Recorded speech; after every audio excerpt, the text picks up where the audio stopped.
ħadu vantaġġ minn mewta raġel biex jimbuttaw l-aġendi politiċi tagħhom.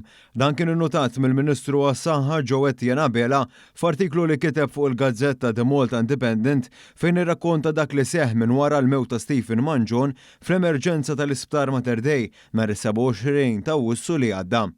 Fl-artiklu intitolat Fake News, il-Ministru qabel rrakkonta kif il-ġranet li segwew il-mewta Manjon kienu diffiċli minħabba l-fatt li kienu diversi persuni pubbliċi, inkluż esponenti tal-Partit Nazzjonalista, li rikbu fuq dak li kien ġara biex jiftħu attakk qatta bla ħabel fuq is-servizz tas-saħħa ta' pajjiżna.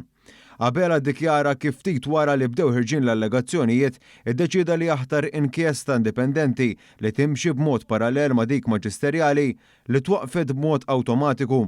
B'din tal-aħħar ġiet ippubblikata fl-aħħar jiem u ma sabet l-ebda negliġenza mill-istaff mediku.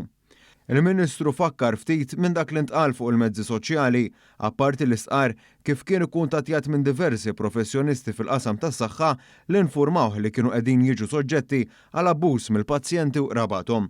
Fid-dawl tal-attakki insensati fuq il-medja soċjali, il-Ministru tas-Saħħa stqar kif kien jippreferi li kieku dawk li bdew jimbuttaw l-allegazzjonijiet tellaw demostrazzjoni fil-Belt Valletta minflok inħbew wara profil fals ta' Facebook bl-isem ta' Manuel De Bono.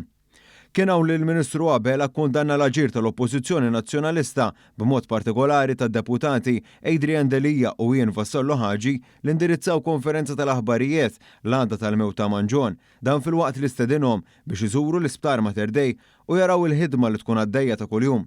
Il-Ministru qabel attenna kif Mater Dei wieħed jara d-dipartimenti mimli attività kemm fejn jidħlu interventi mediċi iżda wkoll fejn tidħol il-kura tal-pazjenti lil hinn mit-teatri tal-operazzjoni. Huwa sostna kif din il-ħidma fl-isptar żgur tmur kontra l-impressjoni li pruvaw jagħtu l-esponenti tal-Partit Nazzjonalista dik li hemm diżastru fil-qasam tas-saħħa.